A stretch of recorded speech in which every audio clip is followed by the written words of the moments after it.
And we're back. Episode 29. I think we're going to title this one. What was the name of this one, Brian? I eat box. I box. We are joined by longtime friend and Southern California resident, ex-vocalist of Silhouette Symphony, Justin Jack. How are you doing tonight, buddy? I'm doing very well now that my Dodgers are on top. Yo, Oh, yeah, Los Dyers. Shout out 760, baby. What's up? Justin is here on behalf of the Make-A-Wish Foundation. Justin made a wish, and we are his wish. Yeah. And so, how long you got, baby? How long? Justin suffers from a disease called ligma, and we're very happy to bring awareness to that and have him on the show. I wish you would have put something better than your gamer tag, Sludge Monkey. Like, what the fuck does that even mean? I feel like that's a racial slur. Well, really? Dude, yeah, if you make it one, bro. Yeah, dude, come on. I've never been called by my that's own not gamer him, that's tag you. on there. Are we on the wrong foot? Was yeah, that, I've never been. Did I screw up? Coming in. No, hot. I've never been called Sludge Monkey in a negative way whenever someone's like on a. Yeah, on a not term. many It people actually probably comes. have. All right. Well, I apologize. You know what? Hold on. Time out. Let's just start over.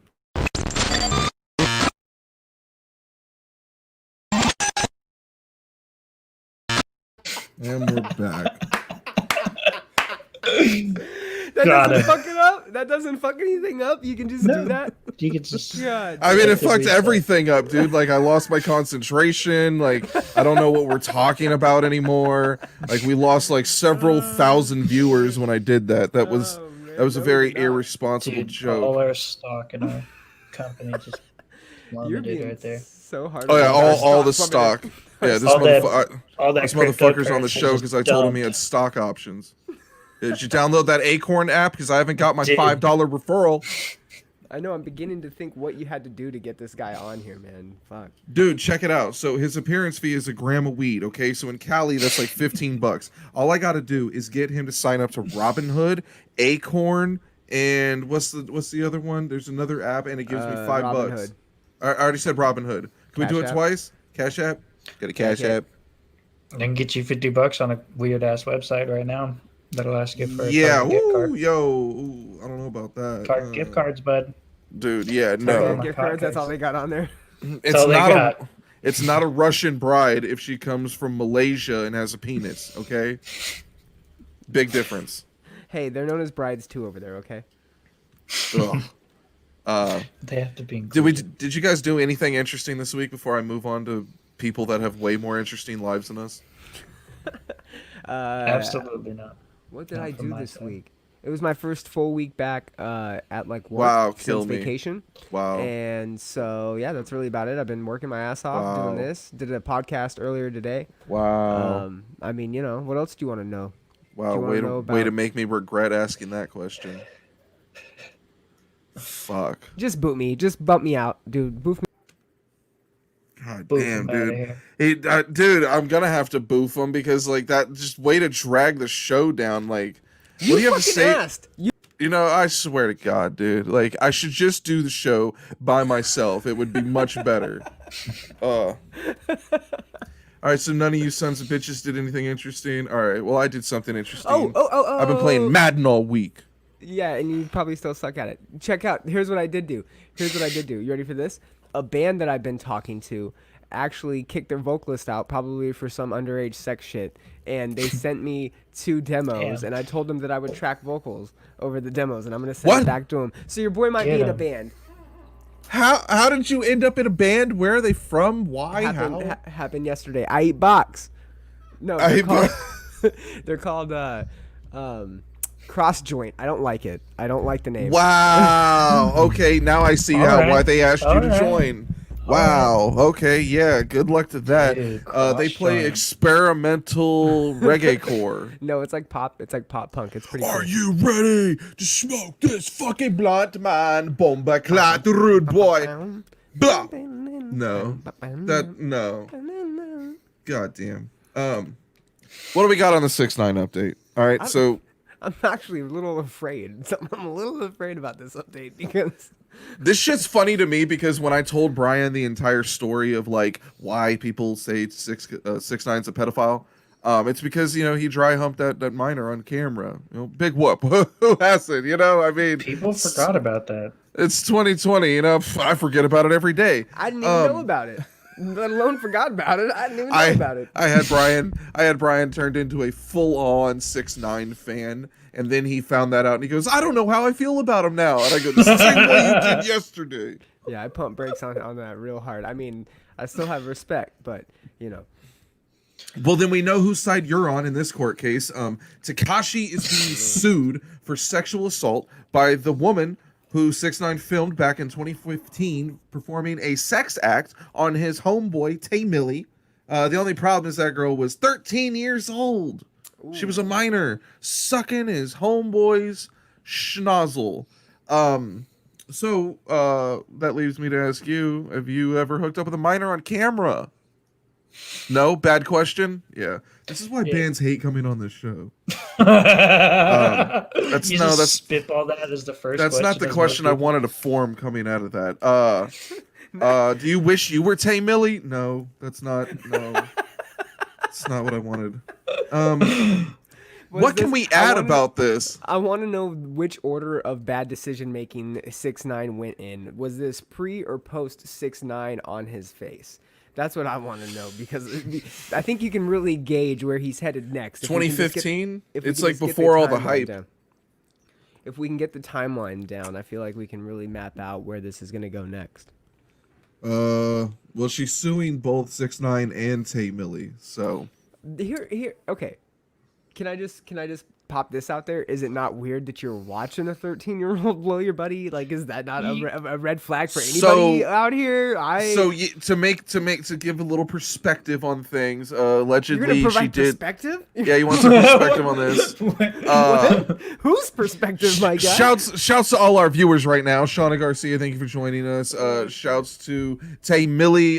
Shouts to Michael Johnson. Thank you all for being here. What up, Shauna? To add some perspective, allegedly this girl lied about her age. Okay, allegedly. Fair, I wasn't there. Okay, we're talking about rappers like they've never lied before. I don't know. But like, my whole instance is like, when is a 13-year-old gonna be like around a whole bunch of adults, and then someone's gonna be like, "Hey, whose fucking kid is this?" Like, someone has to be smart. Get this bitch out of here. Like, someone's got to be smart enough to be like, "Get this fucking kid out of here."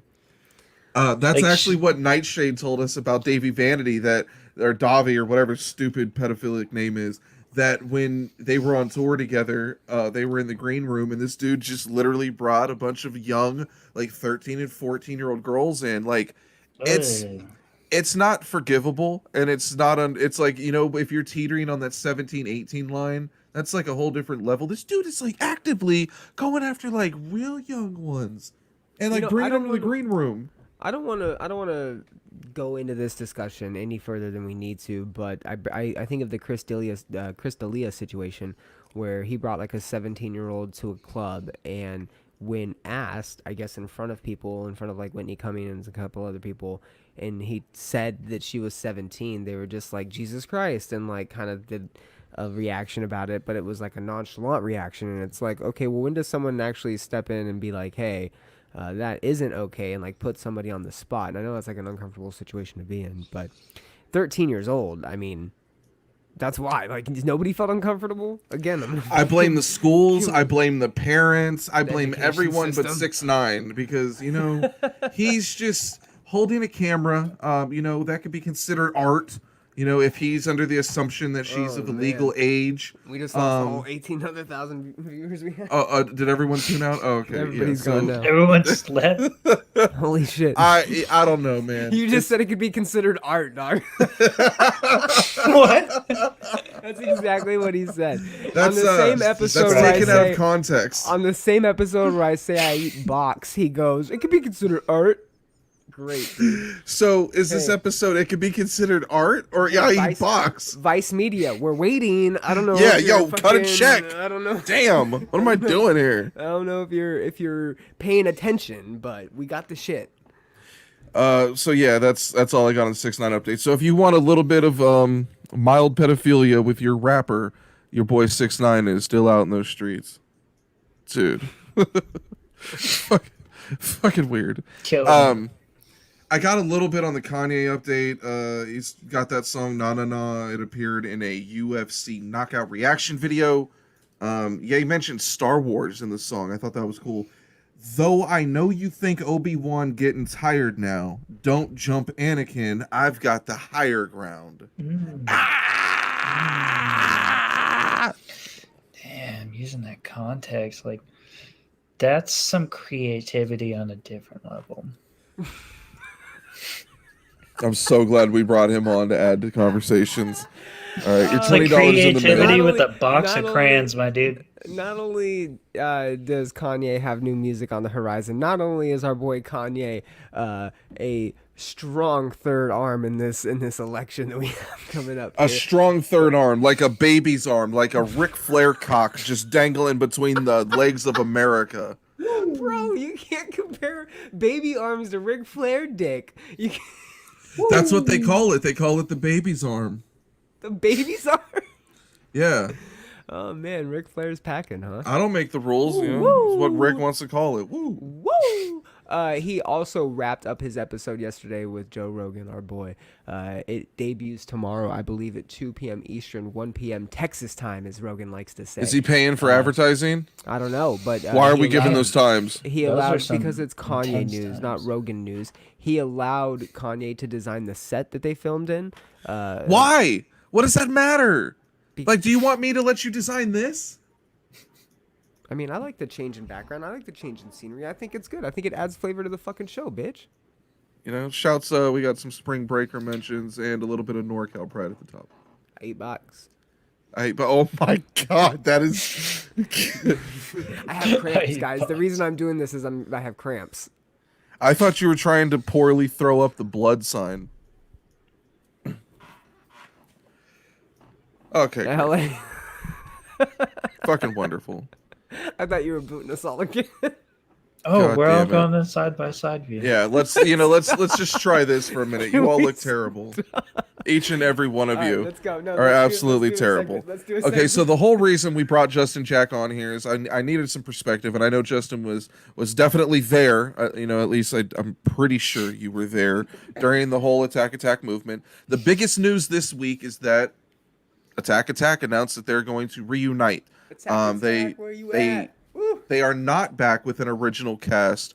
We've learned through Instagram confirmations from other band members. Caleb will not be a part of this. Johnny Frank will not be a part of this. What we do have is the two Andrews, Wetzel and Whiting. So you got the original drummer, original guitar player. I think that matters. That matters a lot. People are stoked to hear the new vocalist. Asian I know John. Asian John, dude, I have no idea what that guy's up to. He's I don't probably know. trading in the stock markets. I know he's not a part of the band. So we hear the vocalist on this little snippet that they give us, but no identification yet, huh? They teased last night with all people. They teased with Wendy's. Yes, the burger chain Wendy's. They teased on Twitter that their vocalist was Franz from Does Attila. not sound like him though. Does It's sound not like- Franz. They came out this morning and said they were joking. I think too many people took him serious. The thing about it is, Attack likes to have fun. So through all these teasers, they're going to be teasing the shit out of you. I actually reached out to them and I wanted to get like an official quote to give you guys on the reunion that would be like sort of for our show, like an exclusive, you know, just like, hey, lie to me. I don't care what it is. Say anything. Give me something. But they were not available. They did give me some perspective on some other shit. So to wrap this up, Attack's going to hit the studio. They'll be in there with Joey Sturgis, so you know exactly what the guitars are going to sound like. Should be interesting. Should be fun. One person that wasn't excited for it was I Am Abomination vocalist Phil Droyer. He went on Twitter and said, it's still fuck Andrew Wetzel. And so he was pretty bitter about the reunion. I actually got an official quote for you. You want to... from Phil?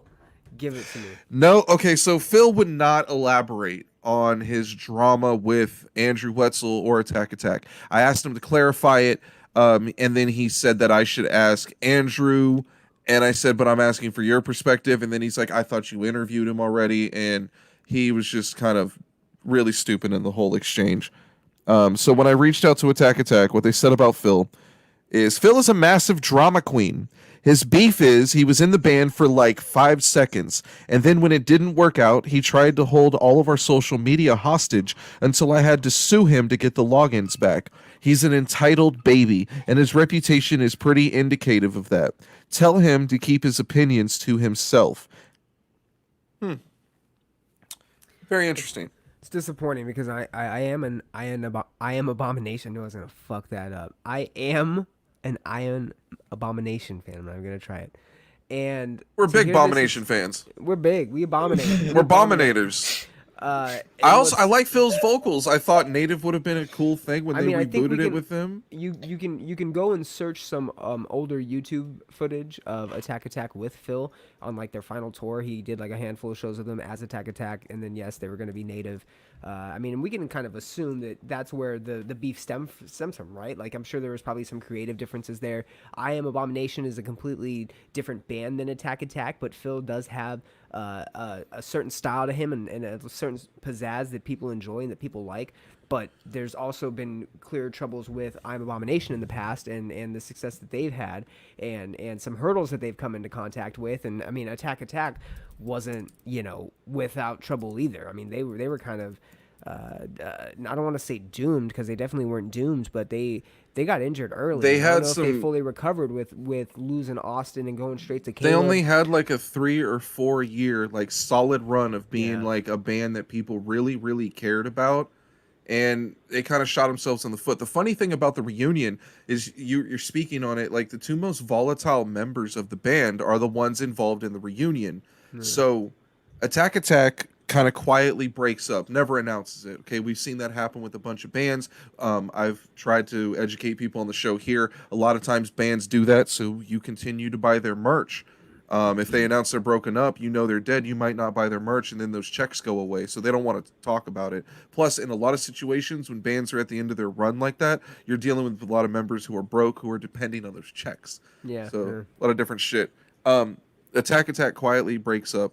They then change all their social media accounts sometime around 2010, I think, maybe 2011. They change everything to Native without the E, Native.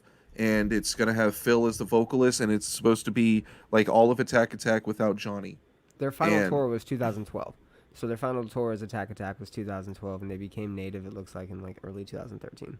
Damn, I had that a little off. But All it's, right. I mean, it's fine. You're on the right timeline, and that's what it was. I know that you said Dredge for like a real brief second. But Yeah, that's what I wanted to get to. They've tried rebooting this. They Yeah. tried Native, and it really never got off the ground. They switched the name to Drudge, and the same thing, maybe even to a lesser degree, never got off the ground. So that was really interesting that they couldn't relaunch a band that had like a mad fanfare. It also seemed like, at least with the names, and this is only going off like pure aesthetics, that they didn't want to go for the same sound again. And I thought that that was the sound Native was switch. kind of stuck in time. Like that is a 2009 sound. Like even when I hear bands like Eskimo Callboy do a brand new record with that sound, it sounds dated. I instantly know who, like, what era of music you listen to, where you grew, like when you grew up and what you did, like what bands you were into. It's just kind of stuck there. That's why the whole reunion, I think it is a big deal. I think it's, next to like the botched MCR reunion that the pandemic fucked up, this could be one of the bigger reunions. But they're missing key members. They don't have an original vocalist. That hurts you. You got two members that maybe fans weren't the biggest fans of. I can honestly say fans were bigger fans of Caleb and Johnny Frank. God, probably even like Austin when he was in the band, or Nick Barnwell. Then you add that with like the teaser they put out. I thought it was okay. The consensus opinion I've heard from everyone is that it sounds like an average metalcore band. Cool. So They're still is relevant. this, like, my question to you guys is this going to be a big deal at all in the terms of a reunion and eventual shows, or are they going to flop like the other reboots, or are they going to execute it and people aren't going to care? Justin, you wanna shot at this now? Yeah, I think that they do have a lot of potential. I think that a lot of their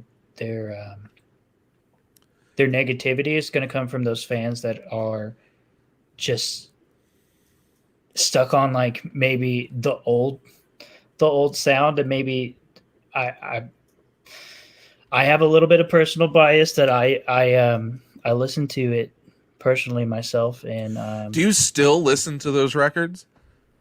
yeah, See, occasionally, like I if they pop into it's like a it's a one once in a while, right? yeah, But I it's never mean, like a dude, consistent. when Stick Stickly or Red Right or Shred White and Blue comes on in like a playlist or something, fuck yeah, bro. Let's crab it up, dude. What's up? let's crab it up. Up. Wow. Okay, this episode's called Crab It Up.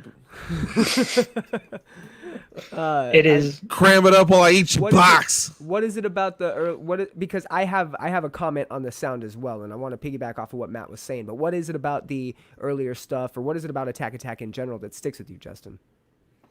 um I don't know. I guess just from personally seeing them from different vocalists, and then just seeing them at their end with Caleb, and just seeing what Beartooth is now and all that kind of thing. It's like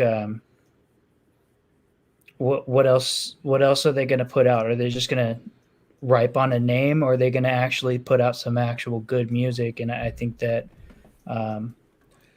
If they don't put anything out, I think we have all the right in the world to make fun of them super hardcore. So you mentioned the name change or the sound change, right, with the native and the name and kind of a direction they were going to go in, and the pivotal sound that Attack Attack is known for. Attack Attack is known for that Joey Sturgis metalcore, right? That real that chuggy. They got the electronics. They have the atmospheric sound, but it's not like a current atmospheric new metalcore sound. It's that church It's fucking gong. dancey, stupid It's shit. dancey. It's fucking clubby. Now, This Means War was their final album, and that was the album they put out as a 4-piece, and that had a drastically different sound than what you heard off the Attack Attack self-titled. That's the one with Sexual Chocolate? No, that's Attack Attack. That's their self-titled one. So This Means War was when they were a 4-piece. Oh, that's the one where there's like some personal tied up with rope. Yes. That's And so- essentially like the prelude to Beartooth, man. Exactly, and it was or Native or whatever they were going to become with Caleb still in the band, with Asian John still in the band, right? It was Andrew, Wetzel, it was Whiting, Wetzel, Asian John, Caleb. That was the final 4 in the band, right? Johnny Frank had left. He now does Bill Murray. It was kind of weird to not have him brought back because he was a pivotal part of it. His vocals were a pivotal part of the first 2 albums.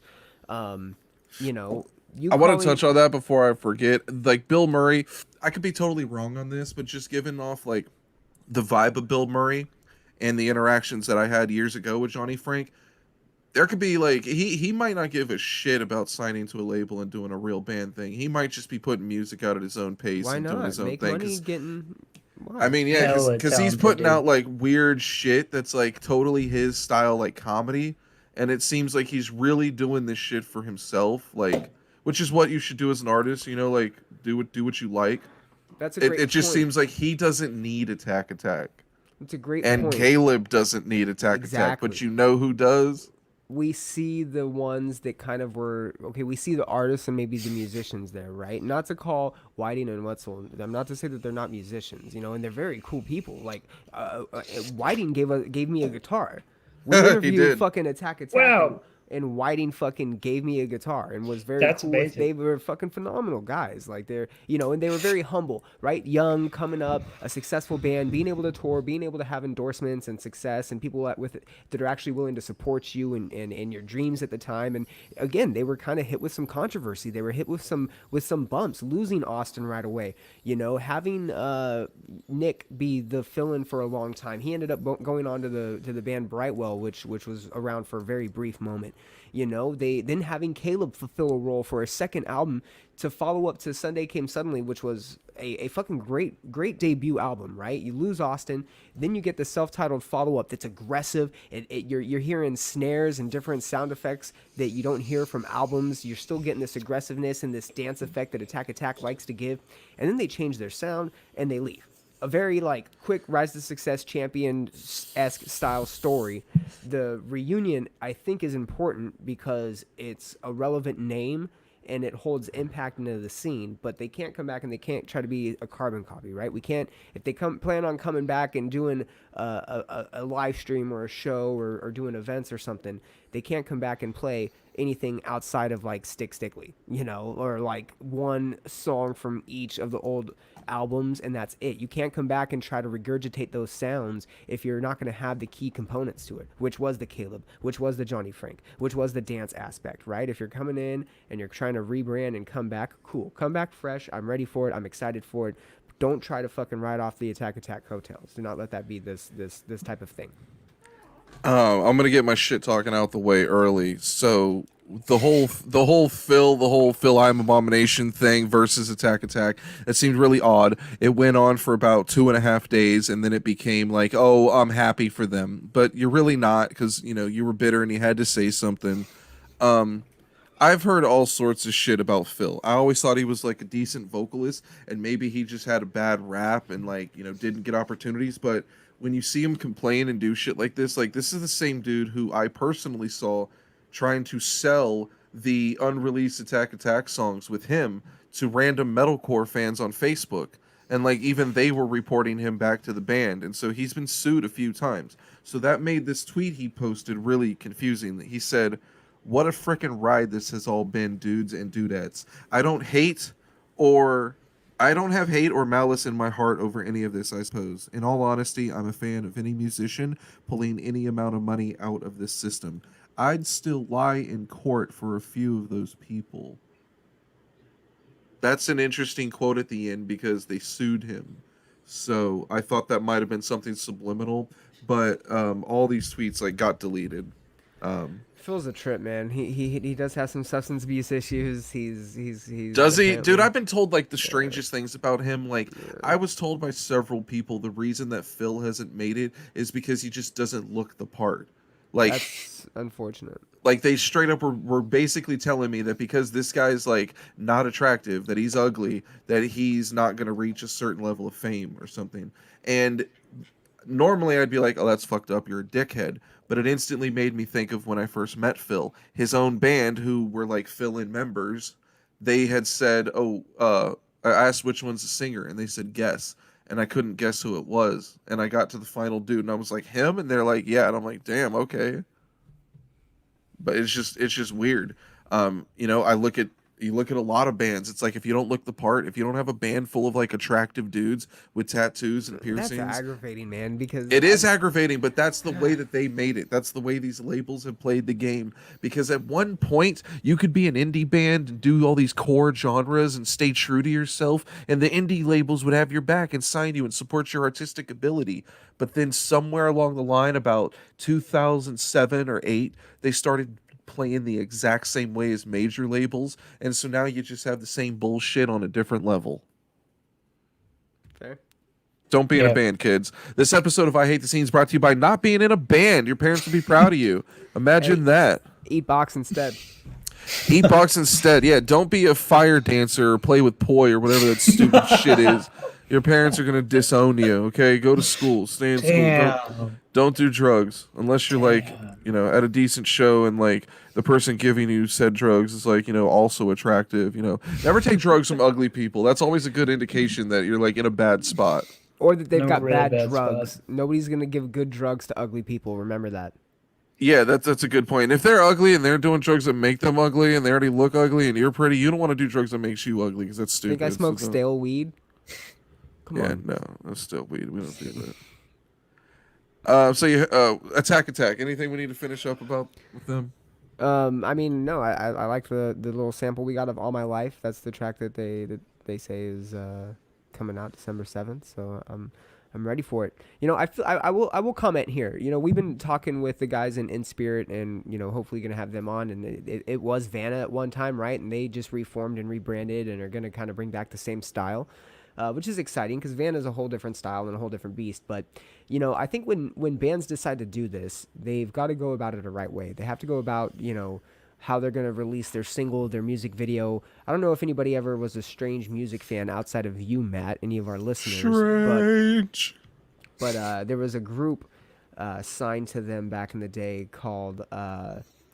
oh my God, why am I tripping on it right now? Dirty Worms. And I am acquaintances, I'll say friends, with their main member, Smack, DJ Smackola. And I've had the privilege of interviewing him and working with him over the last couple of years, and he told me something brilliant because, all he does is write and release music on his own accord. He's not on a label. He's not signed. He hates the idea of a 360 deal or signing to a major just for the sake of having support and distribution. He thinks you can do it all yourself. He's got a huge following in like other parts of the world, and he says, you got to keep the people wanting it. You got to do the song, the single, then the music video, then the EP, then the album. You got to drop it on like a quarterly basis. You got to have a method to it. And we see these bands coming back and rebranding, and they'll drop a single, but then we're left wanting more, and we're not really getting much. And I hope we're not seeing that from Attack. I hope we don't see that from In Spirit. I hope we don't see that from these bands that are announcing these comebacks and that have the support, have the people talking about it. We're excited. We're excited about this, guys. Let's go. Let's bring it. Fuck yeah. But don't disappoint. That's all I ask for. If this Attack reunion turns into another Native or Drudges or Grudge or whatever the fuck that band was called, I swear, and I promise this to the people, we will be the first show to rip them mercilessly. With that being said, we are working at getting some of the guys from the band, the reunion, closer when there's music. Right now, everything's in the teasing phase, so like December 7th. Even if he did come on, there wouldn't be anything he could tell you, so it'd be fucking stupid. But yeah, all these reunions were on top of it, except MCR. Fuck them and their stupid vampire asses. No, Aftershock. Their headline Aftershock. Okay, you want to talk about Aftershock? 2021. You heard about this? Huh? Have you heard? You heard about this? Have you heard about heard? this? Aftershock got canceled like every other music festival on the planet. So they just announced the 2021 lineup. It'll be October 7th, 8th, 9th, and 10th. Discovery Park, Sacramento. What is up, 916? Yay. Headliners include Limp Bizkit, Parkway Drive, Metallica, Rancid, MCR, The Offspring, Machine Gun Kelly, Anthrax, Social Distortion. You're going to get 2 unique sets from Metallica and 1 unique set from My Chemical Romance. You also got Limp Bizkit on Thursday, son. Oh, goodness. Limp Bizkit's headlining Thursday. Yeah, you get Metallica 2 days Friday, of Limp Bizkit, right? Shit. MCR on Saturday, Metallica again on Sunday. That is crazy that we're seeing Limp Bizkit, Metallica, and My Chemical Romance headline a fucking festival. Are all the 2020 tickets still valid for 2021? Why do you know someone with a ticket and you're going to stab them? Who are you shanking? Who are you shanking like, to get into this? How are music festivals going to recover from something like that? But they're like, yeah, just come to make sure you buy tickets for the next festival. All tickets from last year are still valid. Like, all right, bud. I mean, that's good true. luck at that festival. They weren't announcing cancellations because they didn't want to have to do refunds. We discussed it on the show before a couple different times. Like that could. They know that could what be tickets fact. are sold. I'm just saying I've been to a few Snoop Dogg concerts that oversold tickets, and they were just letting people in, and it was not a good time. It was not a good time. There were way too many people there. Snoop Dogg concerts?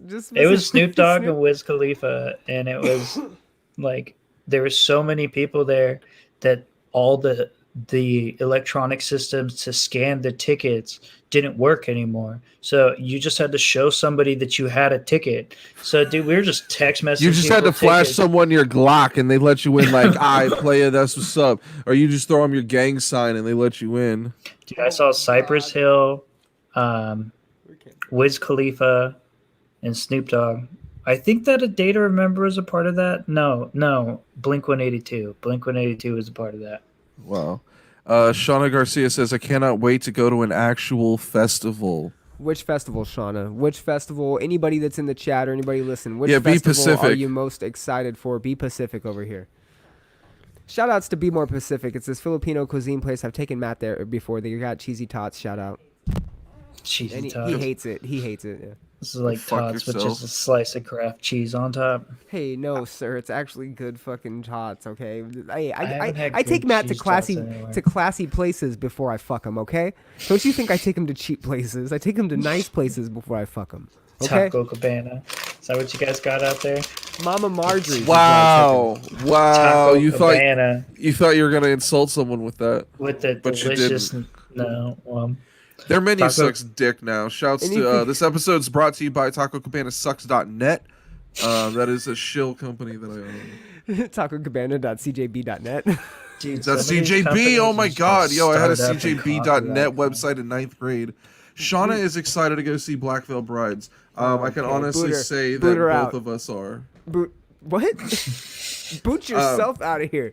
Get the fuck out of here. The funny thing is, she said she can't wait to go to a festival. I'm not looking forward to the festivals. I'm looking forward to the shows, the club dates, the normal shit. What, dude? What the hell happened to your The local webcam? show. I'm back. I have no idea. Dude, That you were was weird as so fuck. blurry. I was That like, was dude, weird. did your webcam just get high? Whoa. Whoa. Oh shit. Boom. Oh, okay. Good times. I'm not going to Aftershock. I probably won't be in town for that unless like I'm working with one of those bands.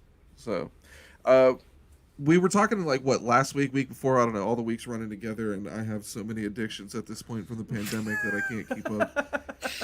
Limp Bizkit as a headliner. Now, I saw Limp Bizkit headline probably the worst city in Texas, El Paso, just a couple years ago. They played with Buck Cherry. Naturally, Buck Cherry didn't show up after getting the advance money. Hold on. And Can I go throw up real quick?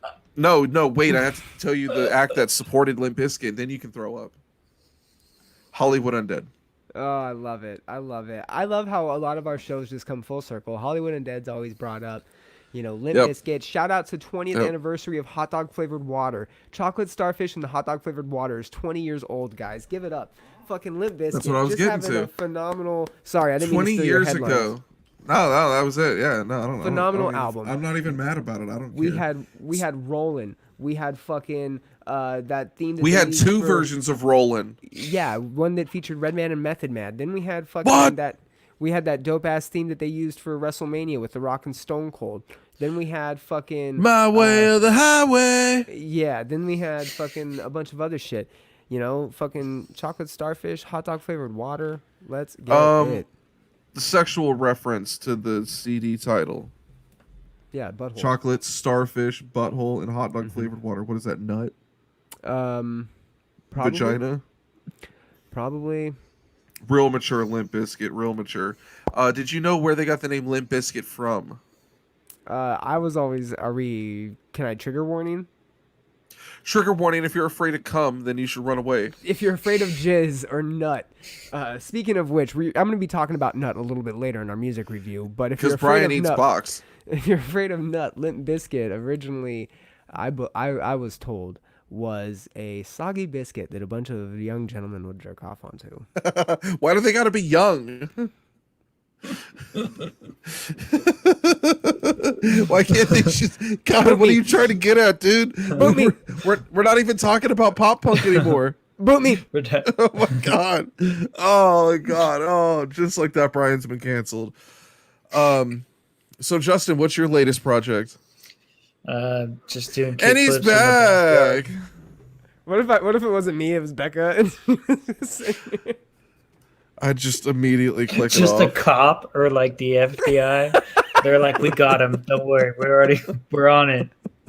Just fucking stuff in his face. Oh, what you said again?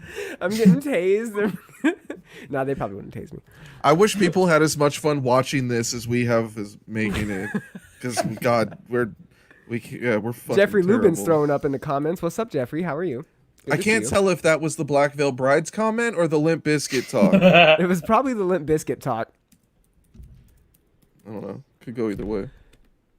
We all know that I saw Limp Bizkit in probably one of the most historic concerts of all time, Summer Sanitarium 2003. It was Mudvayne opening up for Deftones, opening up for Linkin Park, opening up for Limp Bizkit, opening up for Metallica. And now we've got Metallica and Limp Bizkit and My Chemical Romance. Shout out to my emo heroes. No. My Chemical Romance. No, I headlining rescind fucking those Aftershock. shout outs. Take them back. I spent $400 on Jamie their fucking cancel. return Where's show. Jamie? I spent Where the hell is Jamie? $400 on fucking tickets for their return show because I'm a fucking fanboy. What's up? I eat box because I used to listen to My Chemical Romance. Oof, What do you silly. think this is? A game? Fucks with me. Speaking of eating box, your girl, Carol Baskin, recently came out as bisexual.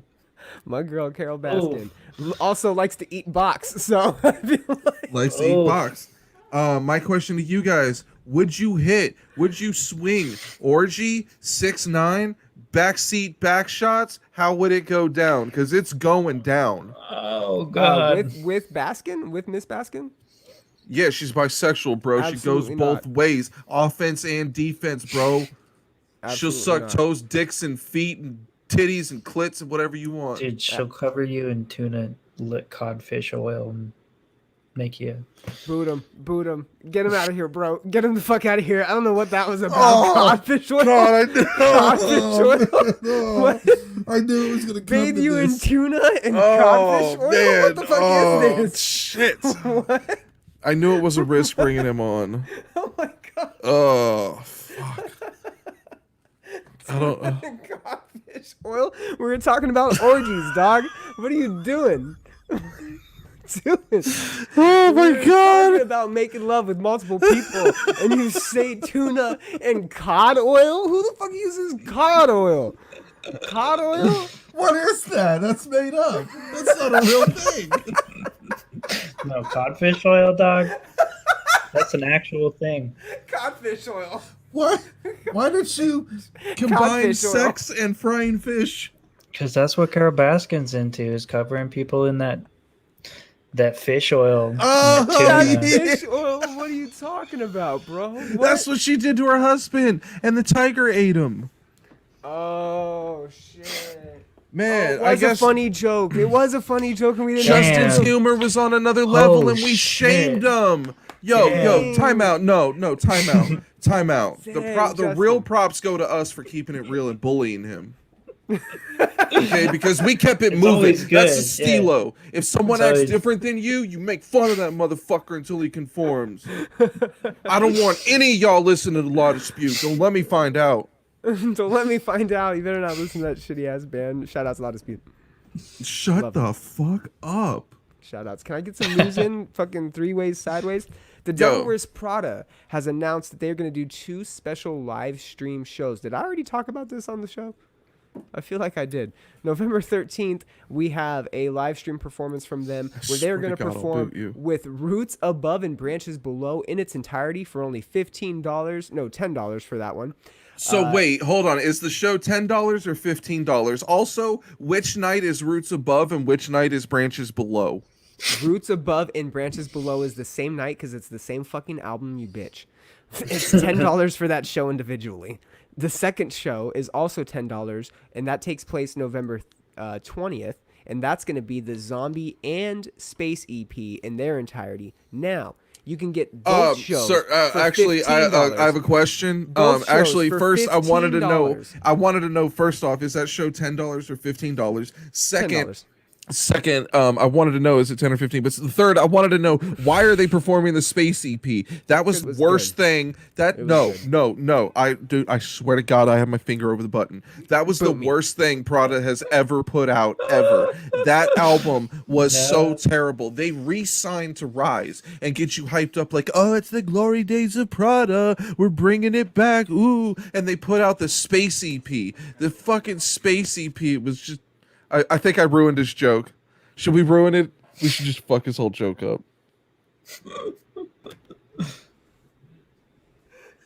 Hi. God damn it. I hate these jokes. I hate this dry humor. Is this shit written by like British people? Like who's doing this? Doing our best out here, man. Shouts to Amber Maelstrom, Shauna Garcia, Jeffrey Lubin, and my parole officer who I forgot to check in with today. Hello. Get wrecked. Get wrecked. Get wrecked. Yo, get wrecked, bitch. To check in with you. Gotta fill your piss test. That's Get the name wrecked, of the ho. episode. That's the name of the episode. Oh, real Get quick. wrecked. Hold on. Now that you said that, oh shit. What did you say right now about fucking a Monster? Did you say Monster Energy drink? Did you? No. Oh, don't make me have to boot you again, bro. What's their energy drink? I'm afraid if I boot him again, it's gonna turn into the Tired Girls Club, and I can't fucking put up with that. Like I will fall asleep instantly. Oh goodness. And now Brian's having audio issues. Okay, get your ass out of here. You're Is grounded. it him? No. I hate him. I hate him so much. You can't find good help these days, you know. That's why when I watch like Batman, you know, his relationship with Alfred, you know, hold on to that shit. You cherish that shit. You appreciate that motherfucker. All right, moving on. I need Brian here because this next one involves anal. Why does it right. involve anal? Shut up. And why do you need me? Shut up. Have you heard about this? Huh? You heard about this? Your girl Cardi B deleted her Twitter because people were harassing her and Offset, and as we reported last night, her need for wanting dick and being a crazy bitch. My girl, she just can't catch a break, can she? I feel like, you know, if there's anybody that doesn't put up with bullying, it's her, and she's fucking caved. The fuck, man. I'm ashamed of it, man. I was hoping that she was gonna leak more nudes. Those memes were gonna single-handedly save 2020. Were you? Because I feel like I saw it once, and Did you see the Cookie Crisp meme? Yeah, exactly. They're fucking delicious. Okay. Dude, get fucking. Moving on. Justin's laugh was hilarious. Dude, get holy wrecked, shit! That her nipples got wrecked. That's for sure. Oh, For here we sure. go. Here we Dude, go. here's Here the come the thing. letters. Here's the issue. I know yes, tell us, nothing Justin, of please. the store, and I have seen the Cookie Crisp meme like 3 times today. Justin, it's our show. What up, dude? Check it out. So, more on Cardi B's nipples. You think, yes, Krispy Kreme-esque? They are crisp. They're not Krispy Kreme. Crispy Crisp-esque. Yeah, Cookie Crisp-esque. Yeah, I mean, You don't even know they're what you're saying because you're extremely- distracted by chocolate nipples. I can't talk. It's Cardi B's nipples. They got me just mumbling They over my definitely words. They're are. magically delicious. Just add syrup. I'm stuttering over here. What were the Can we Cookie move Crisp- on? Yeah, that's fine. No. What do you have to add, Brian? What is it? You want to talk more about the fictional cereal with her tits? I was gonna say, never mind. No, never mind. Yeah, that's right. Last week you're calling all the girls broads. You really want to get us booted, don't you? Well, All right, so you guys want to play a little game? Yeah. All right, pull your dick out. No, not yet. That's for the end of the show. That's for backstage for area. audio issues. Yeah, no. Don't fuck around. I have the power and I will use it. Sorry. All right, we're gonna play a little game. You know how you know, and I know Justin's always doing this. You talk to some young high school girl, you know, in like a dark alley when none of her friends are around, and they always say like, "Oh, I really like such and such a band. That band saved my life. That band saved their lyrics saved my life." Or I got their lyrics tattooed on me, the place where I was gonna saw my arm off. That band saved my life. So I wanted to play a game called the least likely bands to save your life. These would be bands that you would never find anyone saying this band in particular saved my life. Now, the example I'm going to use, it's an easy one. You're not going to really hear anyone say Guns N' Roses saved my life. Black Veil Brides.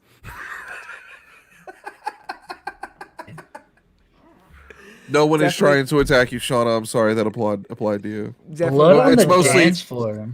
Oh God! Oh, he said, Wow. "Oh man, you can't say Booted. that on the show, Booted. dude. He's There's outta certain parameters. We're gonna end up in an algorithm now." He's out of here. He's out of here. Thought God. we were giving our honest opinions. I mean that is true. Now I'm they're going to thinking- get revenue from it. Yeah, who knows? I'm thinking LMFAO. Like you're never gonna see someone like pull out a wig and like that big afro and start crying and be like, "Party rock and save my life." That was It's about just not to- gonna happen. My next one, although I firmly stand behind my choice in saying this is not a band that should save anybody's life. I highly expect that it has come out of someone's mouth. Our boys, Hollywood Undead. Oh fuck!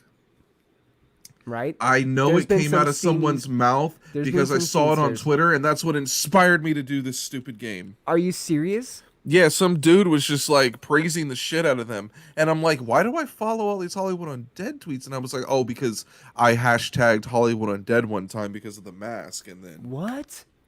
yeah, no, people really think, I mean, they're an emo band. An emo band could save so many lives and be terrible.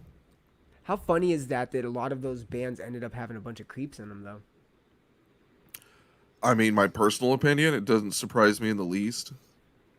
Like, look, I was telling someone from the outside of the scene, like, they weren't cool like us. And Was that I your had to hair flip? Was that your that was my flip hair you did? flip. Hold on. Shut up, I'm talking. Shut up, I'm talking.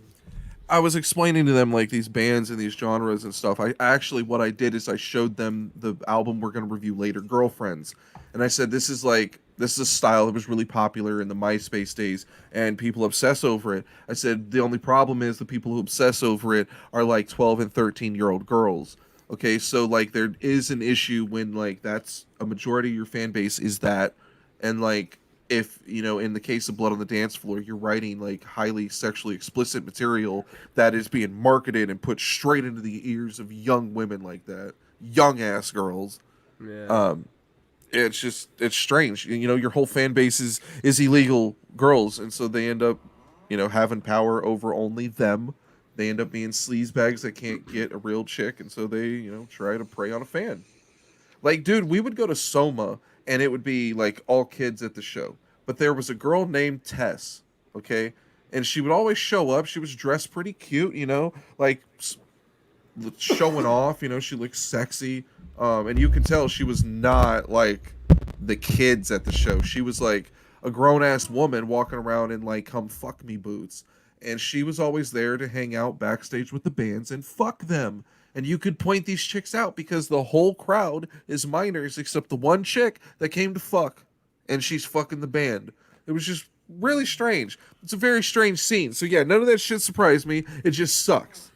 It just sucks a lot. It's just real sad because it was Matt's girlfriend a lot of times that was forced into this.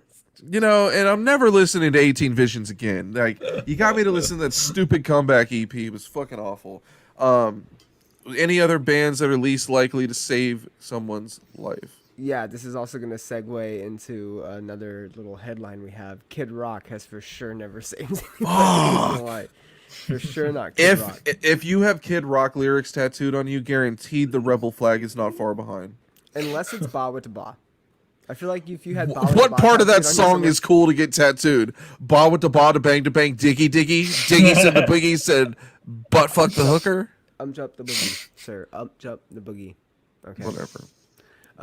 But he also was at the presidential debate last night, not wearing a mask like a fuck. So Kid Rock gives no shit. And I wanted to play a little game real quick of other etiquette Kid Rock does not adhere Are you to. playing a game within a game? A game within a game. So Kid Dude, Rock. it's like fucking Inception. What other gameception? What other manners does Kid Rock not adhere to? Here's one. Wiping his own ass. Guarantee it. Next. That's why he has hepatitis. Continue.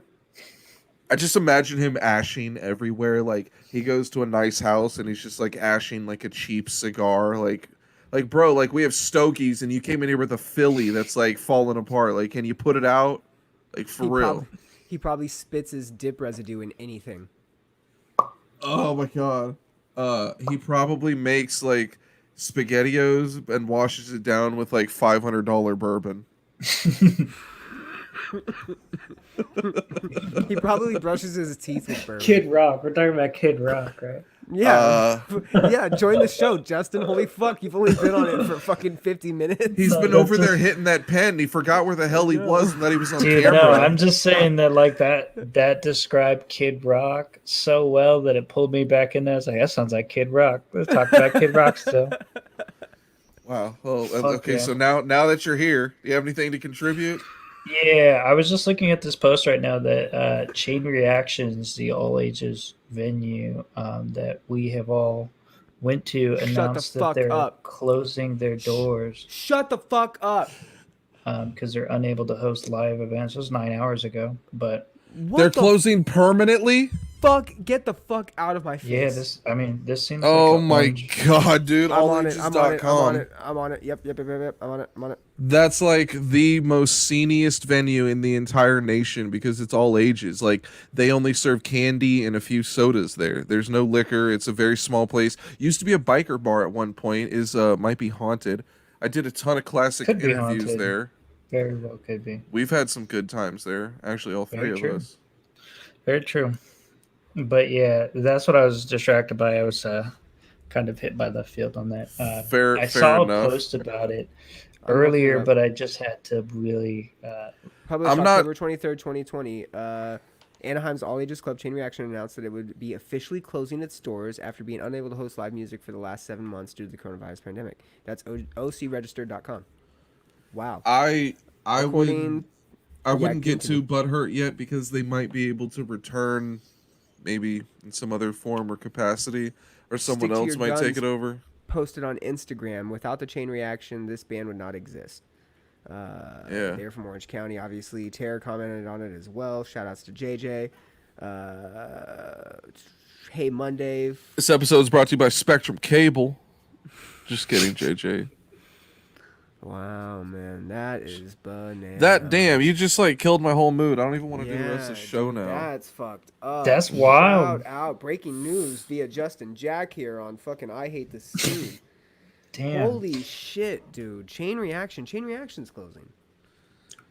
Dude, that sucks. That's Yeah, like the venue I fuck. went to probably the most. Yeah, I went there dude. so often that like there were times when I hadn't been guest Oh, listed yet and they would just man. give me the wristband.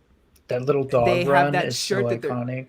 Yes, they have that shirt that they're selling that's it's where everyone's on the guest list. Like, dude, fuck. They man. used to do these things called Hurley nights where the big Hurley bus would show up and they would give out limited edition t-shirts, and it was like a really nice Hurley shirt, but it was special limited edition design for Chain Reaction. So yeah, I definitely snagged a few of those. Dude, yeah, that's shitty news, man. That's like that venue to this music genre, this scene, like in particular, it's everything. I mean, that's without that genre, I wouldn't exist. I wouldn't be doing this right now. So Hey, yeah, boot that- Justin out of here for fucking killing my Yeah, vibe, dog. fucking- Get him the yeah, fuck dude, out of sure. here, dude. shoot the fucking messenger on that Fuck, one. Dude. God, Kill the coming vibe. into our show, breaking news, fucking us up, Who do telling you the think funnier you are, jokes, Adrian Wojnarowski? telling the funnier jokes. It's gonna coming with the- rain. Okay, gotta boot him again. Gotta boot him again. Gotta. I had to do it. If you're not watching visually, we have booted Justin several times from the That's what we're chat. doing. We're booting him out of the chat. You guys got to watch us on YouTube and Twitch. And Facebook. YouTube.com/C/I hate the scene. Listen to me breathe. All right. We haven't even got through all these stories yet. I know, There's and we still have so music many more. reviews. Oh my god. Okay. Busta Rhymes wants to do a hits battle with T.I. He said, "quote I'm a bust your ass." I'd ask who has more, but I don't think you sons of bitches even know their hits. So I'm gonna skip along. Speaking of T.I., T.I. recalled a story about his late friend urinating on your favorite rapper Drake. That's right, Drake got peed on by one of T.I.'s friends. On the song We What? Did It Big, featuring John Legend, Tip confirms this long-standing rumor that his late homeboy Cap drunkenly urinated on Drake during an altercation 10 years ago. Quote, caught a body, spent millions appealing your case. While I'm fighting my own, somehow got you home. So drunk in LA, end up pissing on Drake. Shit, fuck it, that's still my brother since back in the trap house. That's Oh, hilarious. so Drake got peed on by one of T.I.'s homeboys. So my question to you guys, would you ever pee on Drake? I feel like peeing on people is almost like a status acceptance symbol right now. We have that young female that got gangbanged or blow banged by the fucking Phoenix Suns that went on. Oh, No yeah, Jumpers podcast. Yeah, we talking about- celebrate her. Yeah, she was talking about how I believe it was Throat game's like fire. Yeah, she was mentioning a rapper, and it was 21 Savage, I believe, and he peed on her in a tub. So that was interesting. Jelly. Water sports seems to be the trend in the entertainment communities. So get it, Drake. I don't know. There's Would a I few pee on girls in Drake? San Antonio that I definitely would. Yeah, would you pee on Drake? No, but I'd pee on everybody in our comments. Shout out. Shut up, sexy. Y'all are sexy. Oh, Suicide Silence is definitely a band that wouldn't save a life. I Is don't it because thi- of I the play on words? Yeah. You know what? Maybe. Hey, Probably we not. Have, we have good taste jokes here, Jeffrey. Okay, none of that slapstick Yeah, shit. you Get know, it out of here. okay. It was just Mitch's birthday like yesterday. Like, God, give it a rest. Fuck. I had some That was really good hilarious. bands that wouldn't save your life, and like now I can't remember them. That was a funny joke. I mean, that whole game. Oh, was Blue 5 Man minutes ago. Group. Blue Man Group. They wouldn't Really? save anyone. Boot him. I'm sure Me? people are. Boot him. What if? Me? Boot him. Blue Really? Man Group. Get I'm out of sure, here. I'm sure somebody's traveled a really far distance to see Blue Man Group. and Boot enjoy him! and Boot enjoy their him! time. Get him out of here! Boot him! No Blue Man Group. Okay, first of all, fuck the Blue Man Group. How dare you think that the Blue Man Group ever saved a life? Who the fuck are you, man? First of all, don't come into our show and try hijacking it with the Blue Man Group. That's not how we play here, okay? I didn't know where I was going. For more rants, you can find Brian on... No, none of that. You didn't pay me yet for advertising. Thanks, Oh my appreciate you, God. buddy. At the Common Chaos, check it out. Have you guys heard about this? Huh? You heard about it? Wait. They literally have a song about just killing yourself already. Okay, so, fun fact, Jeffrey Lubin. Okay, strap in your seatbelt and your strap on and get pegged by your nearest dominatrix, because I'm about to give you a little story. The song that you were making a poor joke about, No Pity for a Coward, that it does instruct you to kill yourself, but it's referring to emo kids. They wrote that song for hardcore dancers because they thought hardcore dancing was stupid. And so they're literally telling emo kids that they have no pity for a coward and to pull the trigger, bitch. Yeah, Does Justin know he's muted? he does. I All right, do. good for him. Moving on. All right, so yeah, fuck all that shit. Coca-Cola is discontinuing 200 sodas. So far, Zico and Tab have bit the dust. What sodas do you want to keep from Coke that you would freak out? Topo. They better keep Topo. You better not fuck Yeah, with my you Topo. fucking would, you fucking poser. What is Topo? Okay, boot him, gotta boot him. All right, gotta boot him. Sorry, gotta, I tried. You can boot me. I tried, you can boot me for Justin. enticing it. You can boot me for enticing it if you. I don't drink Topo Chico. I just think that, like, things that are carbonated like that, things don't need to be carbonated. They say kombucha's good for you, okay, why does it need to be carbonated? Okay, if it was really good for me, it'd come with, like, a shot of fucking, like, high-grade bourbon in it, but it doesn't. I don't Because drink. it's not good for me. I don't drink kombucha. I don't know what that's about. It's carbonated. That sounds disgusting. Yeah, it's like Topo fermented shit. fruit, but, like, every time I think of ferment, I think of, like, farting in the shower and how it ferments, and I don't want to drink kombucha. It's a big, wet shower fart. Justin smells like he drinks kombucha. I don't want to tell you what Justin eats or drinks. You're in California. You for sure drink kombucha, right, Justin? Oh God, no. No, one time I dated a girl for a little while who drank that shit, and she How old was left she? one of those things. She left one of those things inside my truck, dog, and it was not good when I found it. It Yeah, I had, like, bet your sister. maggots What a and shit. bitch. I don't know if anybody's gonna catch that, but that's fucking hilarious. It's better if they don't catch it. Oh, fuck. Is Fanta a Coca-Cola product? I fucking hope so, and I hope they get rid of it. think Fuck so. Fanta. Okay, so they think can they get rid of buy it now because they ruined orange Fanta. If you try, like, Mexican Fanta, that's not a slight. I mean, Fanta from Mexico. If you try Mexican Fanta, it's delicious. Pure cane sugar, like, it has a little bit of juice in it. You try the shit that they're pumping out and feeding to us Americans, and it's like fucking, like, giraffe cum and, like, orange extract. Like, it doesn't have, like, any actual orange in it. It's worse than Sunny D, which brings me to another point. If Sunny D was erased, I'd be a racist motherfucker, because Sunny D is disgusting. You should never have thick, gelatinous orange drink, ever, for anything. They What they about when gave it's us that as orange flavored? kids. Dude, it's fucking terrible. The strawberry orange flavor, the strawberry. I've had it Sunny D before. flavor. Yeah, a couple of them are good, but the problem is you get like the 6-pack of them, you drink them all, you get sick. You get sick, Yeah, like, you're not supposed immediately. to drink I all drank of them at one time. 36 in like a 2-day span and didn't die. So, But he did throw we're still up. here. He's like, but I Yeah. did throw up a lot, and I shit my But pants. everything I pissed out of my body glue for a couple days. But You pissed This glue? episode is this episode's not brought to you by Sunny D. Definitely not brought to you by Sunny D California Stout. Got some purple stuff, some soda, some cola. You know what? Time out. Just give me the purple stuff and call it a day. Yep, give it to me. So I wanted to have some in-depth, we never talk politics on the show, but I wanted to have like some in-depth introspective conversation about a topic that a friend brought up, and I thought, that's something I find near and dear to my heart, almost as serious as issues like breast cancer. And I wanted to know if you guys God. supported something like this. Reverse gangbangs. Are you guys for them? If you're okay, so if you're unsure, the typical gangbang is like, several dudes and one chick, and there's a lot of like, you know, bleh. What's But the news tidbit a that brought this reverse up? gangbang is like 16 chicks and 2 dudes. Needless to say, some of those women are bored. What? But Is there a they news get to headline that brought this up? hang out and make new friends. No, there's not a news headline that brought this up, Brian. I just explored different shit on fucking Brazzers. What's your Alright. What's your Here's point? what we got. Do you like reverse gangbangs or not? Do you want to see Yeah. more meat or more chicks? I'm a fan of either. I'm a fan of either one, to be honest. Either reverse Equally? or regular. Equally, yeah. I think. Yo, so. this I fool like- said he liked dicks as much as vagina. Yo, Buddha. I don't think he knew what I was asking. Reverse gangbang is more chicks.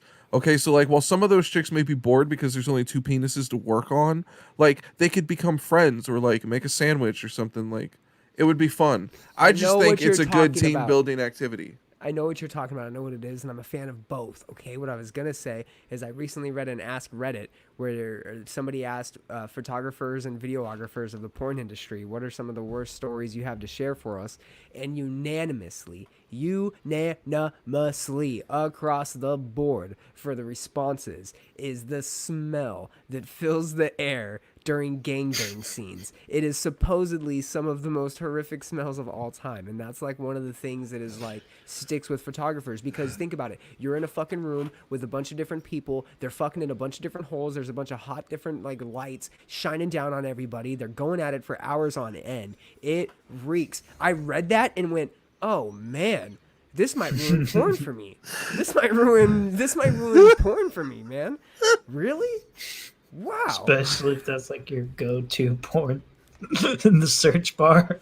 I like a musky. I like a don't say it. What are you gonna say? You like a musky what? A musky popper? You like a fucking a musky spit roast? Matt likes a musky spit roast and got out of here real quick.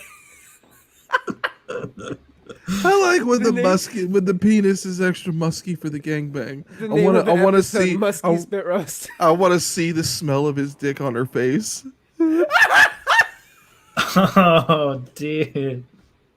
Boot me. Boot Boot me us all. too. I don't want to be here. Why am I here?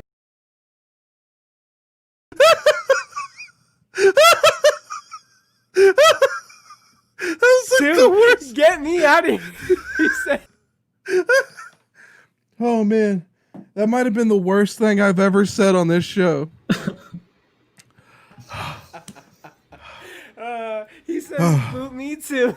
I don't want to be here. Justin was like, I want nothing to do with this. Get me out of here. It's I what we love were that you gonna Okay. have can boot. fun I up love that here. you can boot all of us. Yeah, that was kind of cool. Oh my god. Oh. Oh fuck.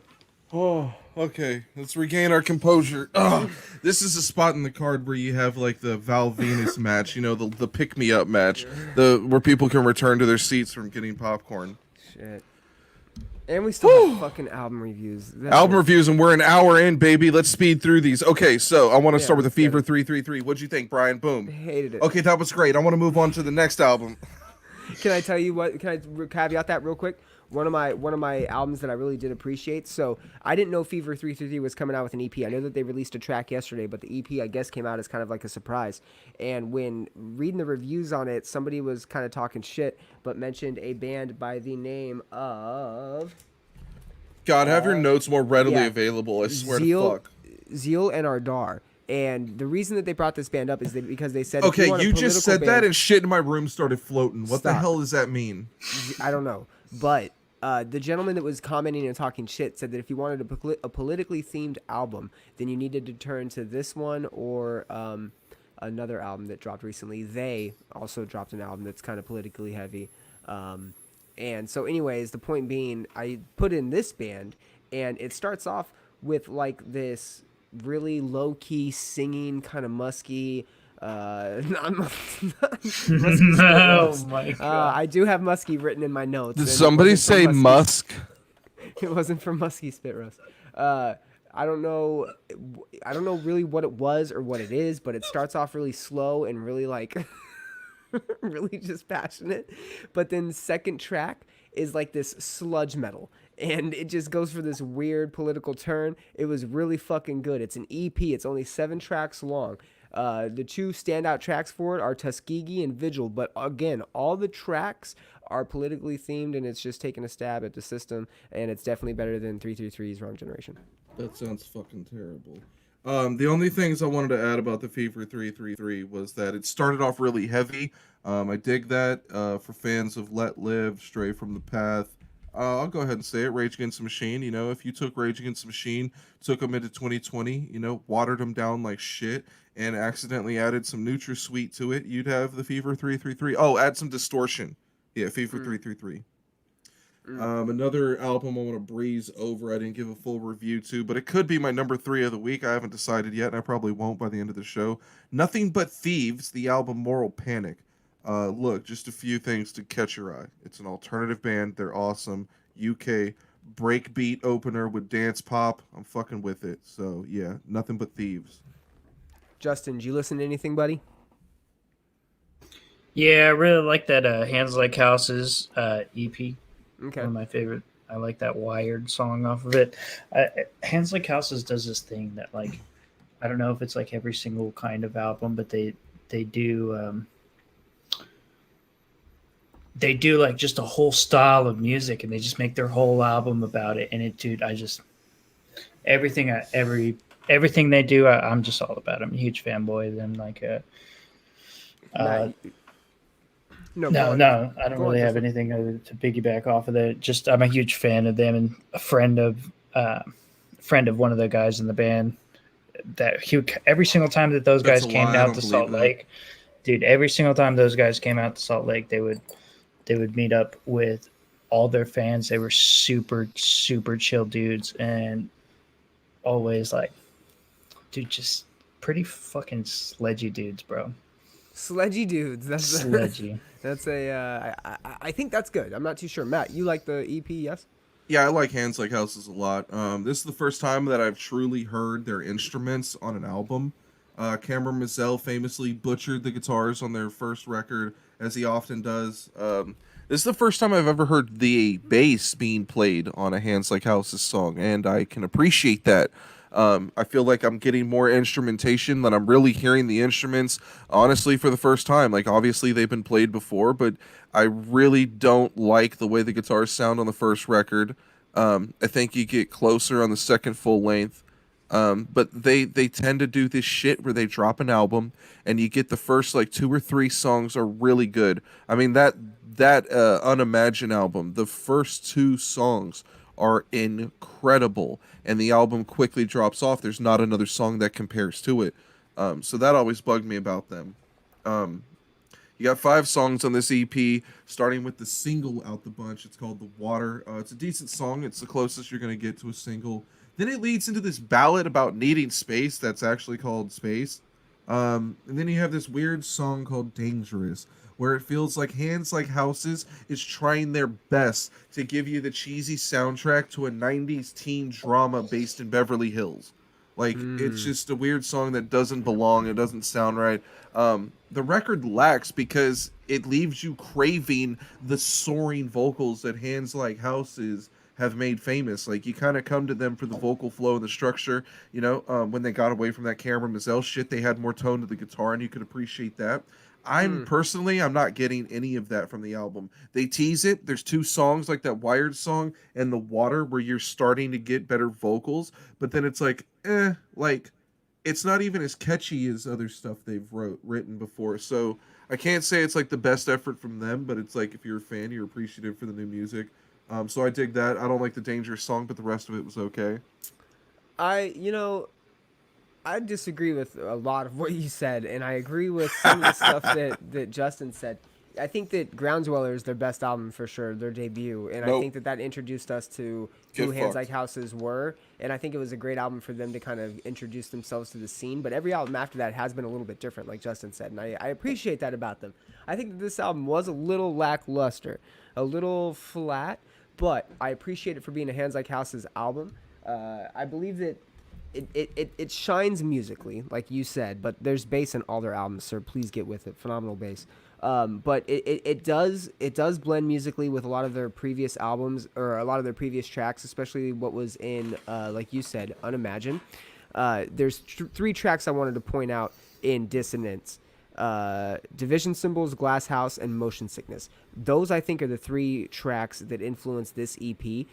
But it's clear that every time Hands Like Houses puts something out, they are trying to do something different. Like they aren't trying to recreate the album that came out before them. They've never had an album that's kind of been repetitive sound wise or musically. They've always kind of experimented, not with different instruments or different like song structures, but they've experimented definitely with different sounds and different textures with. They live on the music. fringe of pop rock, post-hardcore, and alternative. They're that's not bad. That's not bad. And I believe I wrote down that they're a band that maintains their integrity while being able to remain a solid act that produces solid albums, which is what they do. They put out something I don't want to say it's overly unique, but they put out something fresh. Every time they put something out, it's fresh. I put a Hands Like Houses album in and I listen to it and I give it my attention because I do think that it is going to be something good. Again, I do think Ground Dweller is their best release because it was a debut. It came in strong. It came in hot. This is the polar opposite. This is 4 albums in and something that is probably very emotional, very passionate. The song Space was one of my favorites because it just was hitting a little emotional chord with me as of late. But I thought that song was generic. Yeah, but generic. Yeah, Like, but you felt it. Generic. The new Bring Me's generic, but No, it's not. good. You take it back. You take it back. You take it back immediately. I'll boot you. Do it. Not gonna. There was an album I reviewed. This does not go in my top 3 for the week by a long shot. I was interested in this band. I've been hearing about it for a while. You remember our friend T Mills. I think we met him through the Millionaires Camp. He's done some work on iTunes interviewing bands. It should have been me. He just started a pop punk band with I don't even remember the motherfucker's name now. Self-titled debut album by the band Girlfriends. If you're craving that neon pop sound that bands like Never Shout Never or Hello Goodbye used to bring on the daily, then you'll probably love the vocoder-soaked vocals that Girlfriends provides. T Mills may have found his niche because while this isn't my personal style of music, it is perfect for that MySpace era neon pop sound. Dude, there's so many bands I'm thinking of, like Forever the Sickest Kids. If you were a fan of like songs like Hey Britney, you're gonna love this band. I just think it's like it's got to be going for a younger crowd. Wow. Like if you're like 12, 13, 14 and you're most likely female, Girlfriends is the band for you. Like it's pop punk with the neon flair to it. And they're doing it really well. They really are. It's a solid release, but it's much more suited for high school girls. So it's not going to make my top 3, but it's a really solid effort. And man, for that, if we're grading solely on the demographic, like the people they're trying to reach, that could be a 10 out of 10 right there. So if you're into neon pop, that like really sugar-coated pop records, like fans of Metro Station, or like the bands I mentioned, Never Shout Never, Hello Goodbye, Forever the Sickest Kids. Who else falls in that category? Isn't it like Breathe Carolina, maybe? Yeah, Breathe Carolina, Danger Radio, maybe. Yeah, fucking probably a Hello Goodbye, probably like a fucking man.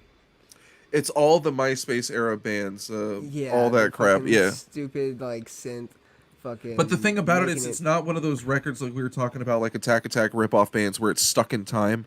Like Right. this is a 2020 release. This is a new band. It's a new project. That's fresh. That's cool. So I think they could pick up a lot of traction and become a bigger band. An album I think that is worth note for me is Seven Dust's new album Blood and Stone. I believe that it perfectly blends groovy alternative that meets a staggering depression and Monster Energy drink type vibe. And what Are I you mean by describing an energy drink or a band? I'm describing Seven Dust's new album Blood and Stone. I think that it comes with a fistful of pump-packed power. And takes me right back to 2002. I was a fan of Seven Dust for a really long time, and I haven't listened to their shit in fucking God knows who. How long, Such a big fan. But I did put this album in. And You know what I label they're appreciate on? I believe they are on. Yes, give me 1 second. Sumerian. Ooh, Rise. Oh, Rise. Yeah. Dang. Yeah, Really? pretty certain they're on Rise. Yeah. Wow.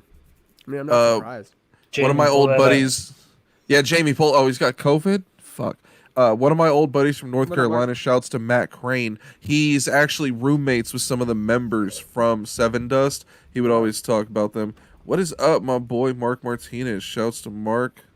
Mark, you want to join us and talk about like why the power structure in a relationship changes when you fuck your girlfriend's dad? We could talk about that.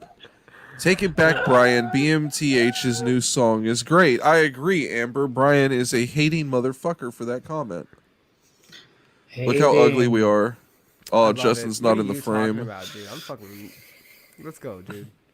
What? I don't know. I'm really digging Bring Me's new stuff. Like that band, no matter what they seem to do, they don't disappoint me. So I'm about it. I'm loving that. We talked about their the hype for their album. Ba-da-ba-ba-ba. We talked about the hype for their album. They've got a shit ton of features. Sorry, I've got the hiccups, guys. I'm convulsing. You over have, here. dude. You better get rid of the hiccups. I'm not putting up with that shit on my fucking show. Okay, you knew the rules.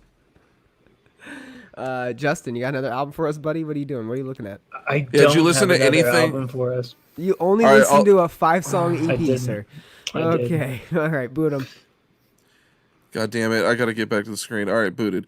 So I gave him a couple albums to listen to, and I Clearly he definitely didn't do it. listed Girlfriends because I wanted his take. Because the whole reason Justin's even on this show is Justin was like one of my right hand men during my kingpin reign over the MySpace days when I did Scene Radio, the early versions of this podcast. But he was there for like the rise of Attack Attack. He was there when he literally was there to see the numbers when I did video interviews with Attack Attack, and it just blew up the site. They were a really big deal. They had a big impact on this scene, especially. I can't say music as a whole, but like this shit at least. My number 2 album for the week. I don't think anyone listened to this. I found this band. I had no idea who they were. I had no idea they were on Fearless Records, but damn, they're sick. I don't know how, but they found me. The album Razzmatazz. It's an alternative band. They're dope. I love this shit. The record starts off hot with the single Leave Me Alone, where vocalist Dallin Weeks grabs your attention off the rip. Killer vocals, guys. Real good. The band reminds me a little bit of Minus the Bear, but with like deeper vocals, maybe more emphasis on the vocals even. They're very fly, very catchy. The band's named after a Back to the Future quote, so we can appreciate that. The vocalist is cut straight from that Panic at the Disco cloth, like literally came up underneath them, touring with them. It's really dope. I also found out Ryan Seaman, formerly of Falling in Reverse. He was the drummer for Falling in Reverse, I believe. He's affiliated. He's doing the drums in that band. So, yeah, I found the album on iTunes and I fucking loved it. It's great. It doesn't fit like necessarily in with like scene bands as far as being core. There's no screaming. There's nothing heavy. It's like good ass music. It's like an alternative band. That's my number 2 for the week. What is your number 2? My number 2 is going to be Joyner Lucas's Evolution. For whatever reason, they label this as an EP, but it's definitely not. It's got like 12 tracks on it. I really enjoyed it. For those of you that were fans of ADHD, this picks up right where that one left off. Although I do believe this one hits a little bit of a different note. I believe that this one comes off a little bit stronger. I know that ADHD was riding, a lot of hype. Joyner has been around for quite some time, and I think that he, carved himself out a little bit of a niche within the hip hop scene and made a name for himself. But he had a lot of really, really, really good albums to contend with when he dropped ADHD, and he was riding a lot of hype off of the album with the numbers in it, 508, whatever it is. And then, Along Came Joyner was a fucking phenomenal debut album, and you hit ADHD. It's short. It's got a lot of impact on a lot of the tracks, but he's kind of repeating messages that have already been heard in the Royce album this year. You're hearing a lot of the same material from other You albums said that have that been Royce released. album was album of the year when it It came could be. out in It like could be. January. It could be. Still is. Yeah. It could be, yeah, no doubt. And like when you have that kind of album touching on the social issues and the cultural issues, and then you have the Joyner album trying to do that, it's like, okay, it's good, yes, but it definitely is taking like a second place rung there. And then he's talking about having ADHD and a lot of these other issues, which is very similar to what we're hearing from like Kanye on Kids See Ghost and Ye and other aspects of his music. And again, he's coming in really strong, really powerful, but we're hearing stuff and we're seeing stuff that's already kind of being done. Evolution takes a different turn. Evolution is straight Joyner bringing his style, and I want to call it his style because he straight rips on people like almost every single track. He's calling people out. The song "Snitch" straight up asked for Bobby Shmurda's release. He's coming at people and calling out all his fucking friends that are locked up and telling them that they all need to that they need to be let go. There's a Snitch skit where someone gets popped. He comes in with the same skits that he had from ADHD with the child talking. Instead of now talking about not being able to make friends or talking about his issues, he's talking about how he wants to be successful, an entrepreneur, and how he wants to change the world. And you're getting a lot of that from Joyner in the music. You're getting a lot of the struggle of maybe having success and fame and what it means to still be able to give back and represent him and his culture. It's a fucking very powerful album. A lot better than ADHD, but it picks up right where it left off. And I'm not dissing ADHD. Again, it's a great album, but I think Evolution is just a step ahead. And again, I don't know why they're labeling this. I looked on Wikipedia and albumoftheyear.org. They are labeling this as an EP, but again, 13 tracks. It has one track featuring Rick Ross and then a track featuring Ashanti that they remix and throw another version on of it at the end of the album. Fucking great. I definitely highly recommend that you guys check it out. I forgot what I was gonna say. I had a point and I lost it. Another album, maybe. I definitely have another album. I have my last one. Can I give my last one? It's from They.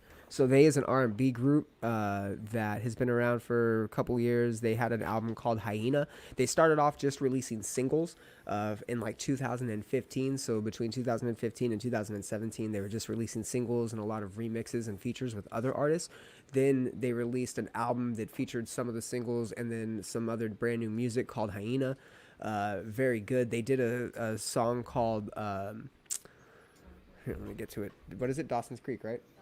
Dante's Creek is what it's called. Fucking, we are playing it at our wedding. It's a song that's very popular, but they're kind of an R&B group that has heavier hints of hip hop. And I told you I was going to talk about Cum a couple different times on this episode.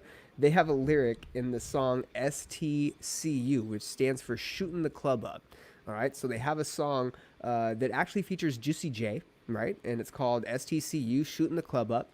And the line that really stands out to me that is, and this isn't a joke, I'm serious. This is R&B on a hard level. So if you guys are into R&B and the softer sides of hip-hop, I definitely recommend checking They out because it's fucking good. Good music. But to the example of them going hard, Juicy J says that he is going to bust $1 million nuts all up in her guts. Is a line that he drops in one of these songs. And it is phenomenal. That is on the song STCU, Shoot the Club Up. Again, R&B, slow. I put that, you know, it's done right. R&B done right, smooth and elegant with some dashes of hard, rhythmic fuck tones because it's definitely something you want to take home, play while you're play while you're trying to, you know, loosen your girl up a little bit. Said fuck tones. Fuck tones. Oh my god. Check it out.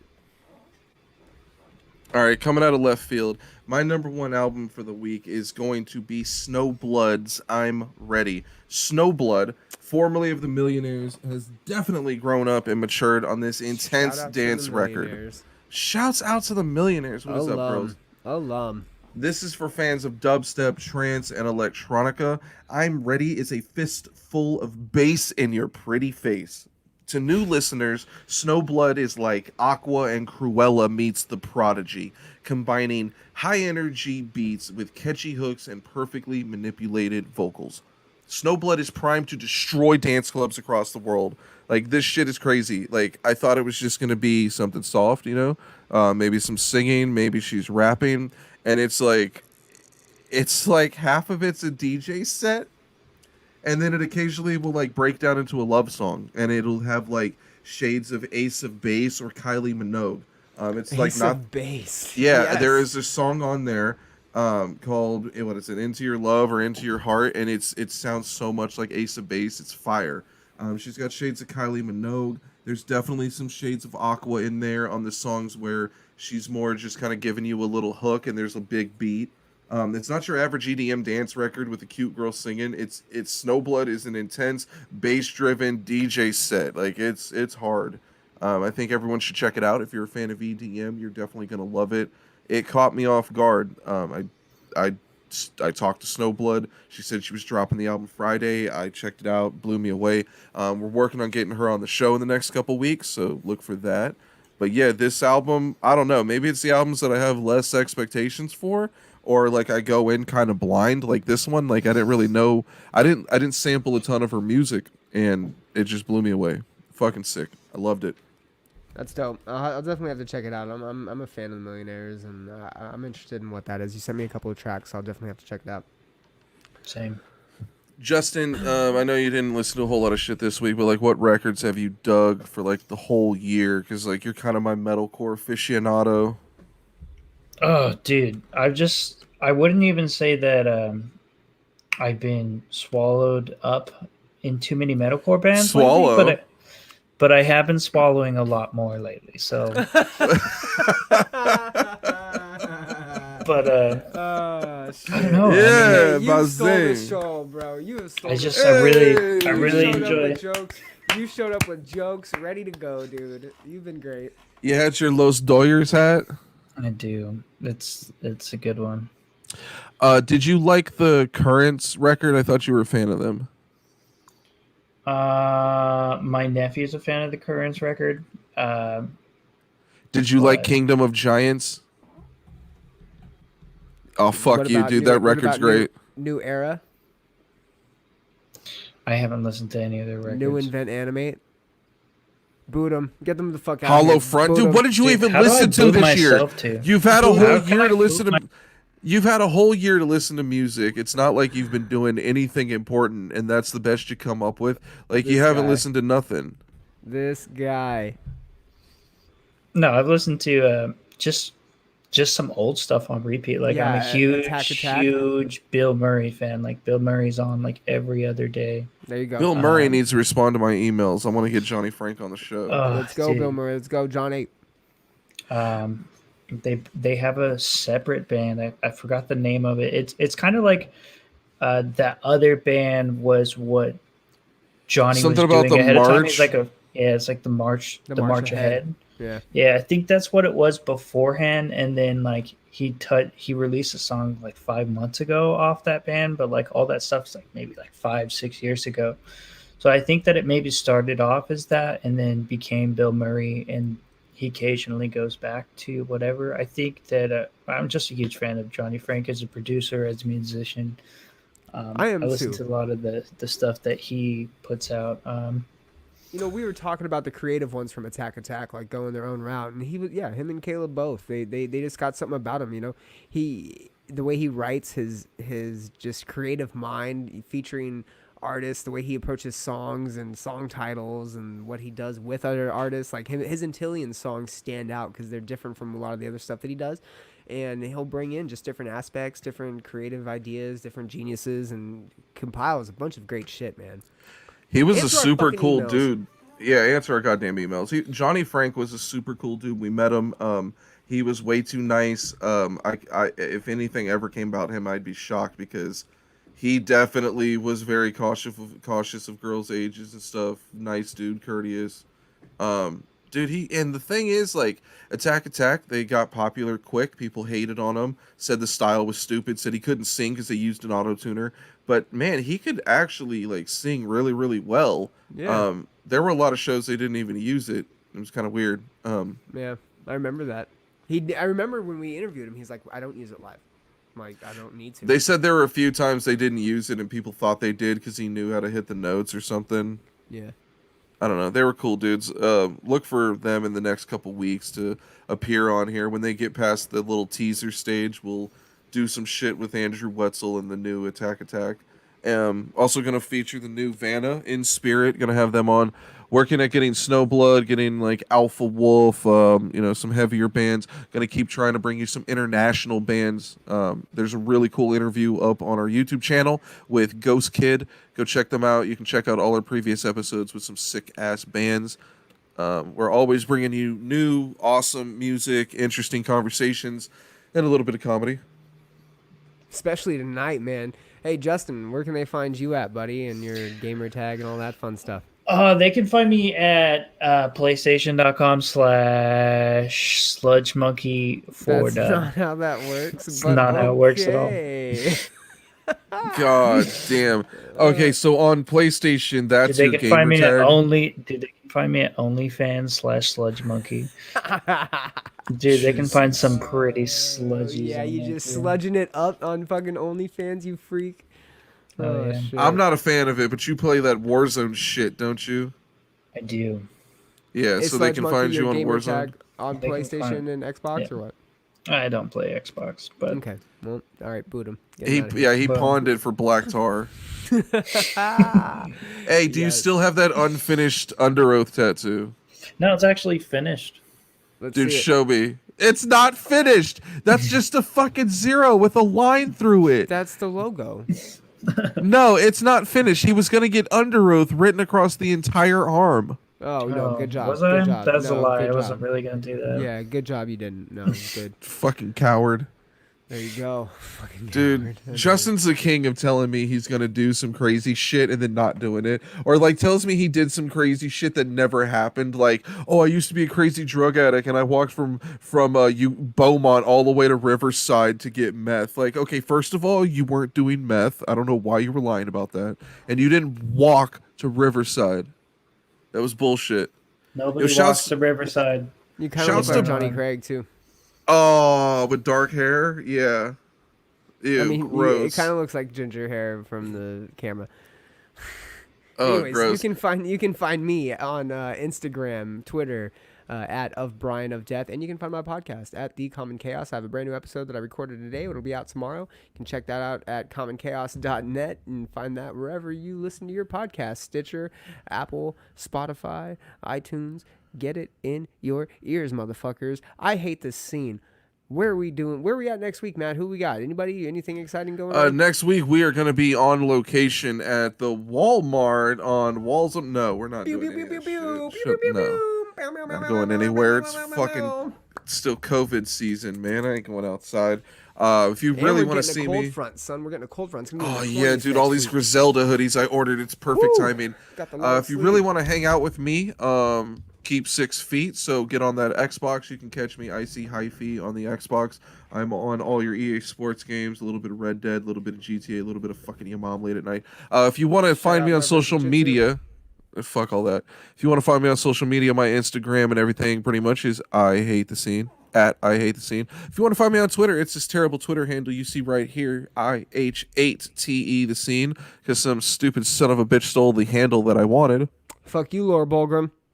Yeah, oh my god. Thank God that wasn't her name. Wow. These random names are getting less random every fucking week. How Wow. do you pronounce it? I thought I was saying It was Blomgren. Yo, shout to Blomgren. ex-girlfriends. Yeah, Hey, Laura. Step your head Shouts- game up. Oh my god, her head game was fine. She's a very fine, attractive woman. You can find me at youtube.com/c/IHateTheScene, twitch.tv/IHateTheScene, facebook.com/IHateTheScene, and find all those links available on IHateTheScene.com, as well as highlights, videos, and what we're all about. Next week, sneak peek, can't tell you. I don't know who was coming on. A sneak Someone peek of interesting. nothing. Yeah, sneak peek of nothing. Hopefully we won't have like fucking losers from Ukaipa coming on the show. We'll have someone Beaumont, sir. interesting. Justin, thank you for coming on, buddy. You were hilarious. You definitely stole the show. Good job. You did great. Thank you. Sometimes. Thank you Other guys for having me. other Thanks times, for- not so great. But I just want to thank God and and the and every- Dodgers. and I'm the glad that my Make-A-Wish Foundation was granted. Dang, Yeah, dude. we granted one wish. That's one a year. We fulfilled our duty, bro. We don't have to grant any more of these fucking kids shit. Justin's got You some write this serious off like ligma. that. Serious ligma. Dude, bad case of ligma. Dude, I'm just saying it was way better taking him over that other kid because he was like so